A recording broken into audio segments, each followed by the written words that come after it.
guys have been great so far. Give it up for yourselves. All right.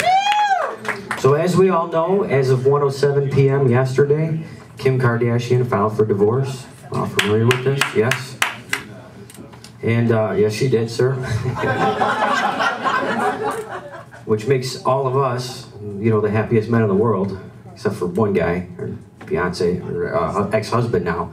But in the past 6 months, I'm not sure if you know, but now she's broken up with 2 white guys in the 6 months, which makes me think it's time for me to start masturbating with tanning bronzer again. On a side note, she's not having it. And on a side note, I have a half a bottle extra of Pert that's never going to get used, so if anyone wants to talk to me after the show, we're cool. That made me happy. Something that's been pissing me off, well, it's been pissing me off for a long time, are lacy thong panties. Can't stand them. You can't stand them either? Is it for the same reason as me, because my balls keep falling out the sides? Or... That's why you don't like my jokes, do you? I got very long balls, man.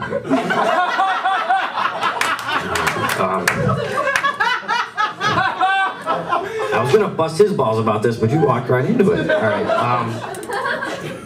So if you couldn't tell from my introduction here, I don't have a girlfriend.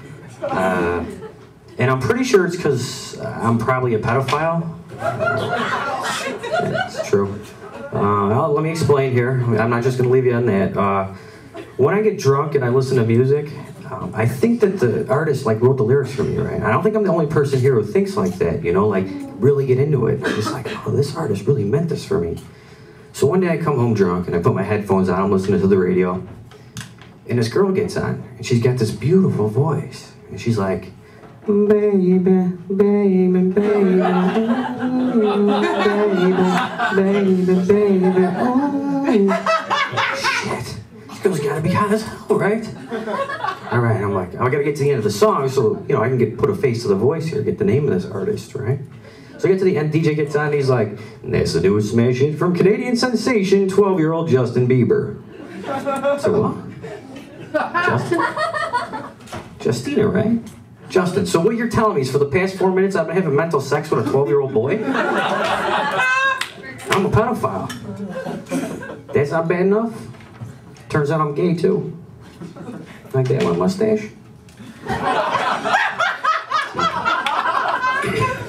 Don't get me wrong, I don't care if anyone's gay or not, I honestly don't.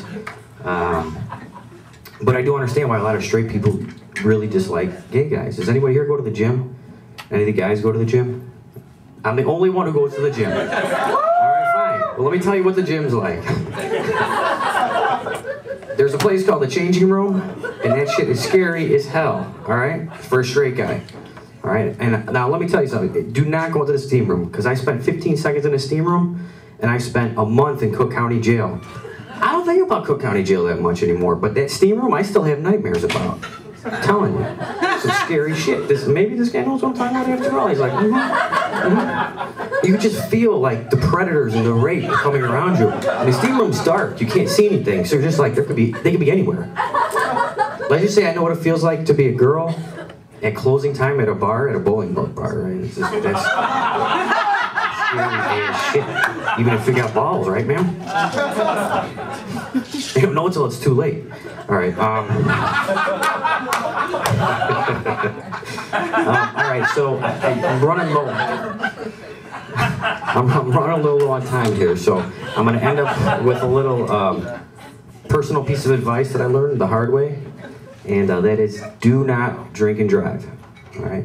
Because if I promise you, and I learned this the hard way, if you continue to drive drunk, eventually you will end up bringing home a 60-year-old homeless schizophrenic woman. I don't know if it's like that out here, but that's the way it's in Chicago. Right? Now you're laughing. You probably don't think, this guy over here is not really laughing that hard. He probably thinks it's awesome. He's like, this fucking asshole. Sorry. He's like, this asshole. He's like, she's 60, I mean, she's older, she's experienced, right? She's crazy, I mean, she's gonna be wild. Probably your first 2 fantasies as a young man, right? Yeah, pretty much. Next one being a threesome, and with the schizophrenia, you're pretty much already there, right, my friend? You think you hit the jackpot, don't you? Well, that's not the reality. This is the reality. And some of you might have to close your eyes. I walk in my bedroom, and she's sitting there at the edge of my bed with her skinny little crackhead legs dangling off like this. And her feet are bleeding because apparently homeless people can't afford socks. And on top of those legs is a beer belly bigger than your drunkest uncle's. And on top of that are her National Geographic tits. I think I was dying at that moment because I was drunk, obviously. But I think I was dying because, you know, when you die, they say that, like, your whole life flashes before you and you see your childhood and all that. As I'm staring down this animal, all I can think to myself is, now I've got to bang Humpty Dumpty, because that's all I can see. And I don't want it to end like this. No. Now let me give you a little backtrack on what's actually going on in this whole story. At this time, I still live at home with my parents. My bedroom door is 6 feet across the hall from their bedroom door, all right? But that's not the worst part, my friend. Do you think maybe the worst part is that every time, and I'm not sure if it's because of the crazy or the crack, because you never know with these people. I'm sorry, is the worst part, do you think maybe the worst part is that every time she starts coughing, it gradually builds into random screaming at the top of her lungs until you gotta take a pillow and shove it over her face until your parents don't wake up? You think that's the worst part for now? I think maybe the worst part is that every time she gets up to go to the bathroom, she decides to take her clothes off and run around the house naked. You gotta track her down, tackle her, drag her back into your room and lock her into the closet until she puts some clothes on and calm down. You think that's the worst part, my friend? Nah. The worst part about bringing home a 60-year-old homeless schizophrenic woman is the morning after. So I get up in the morning and I drop her back off in the forest where she lived. And I'm nothing if not a gentleman, if we can't see here tonight. And I come back home and I'm praying to God that my parents didn't hear anything the night before, right? So I sneak in the back door, I'm going through the kitchen and my grandfather's up making breakfast. And he goes, "Hey Martin," I said, "Yeah?" And he goes, "Did you rap?" I said, "What?" He goes, "Did you rap? Did she make you wear a condom?" I thought about it, I was like, "No." And he goes, "Yeah, she never makes me wear one either." Ladies and gentlemen, please don't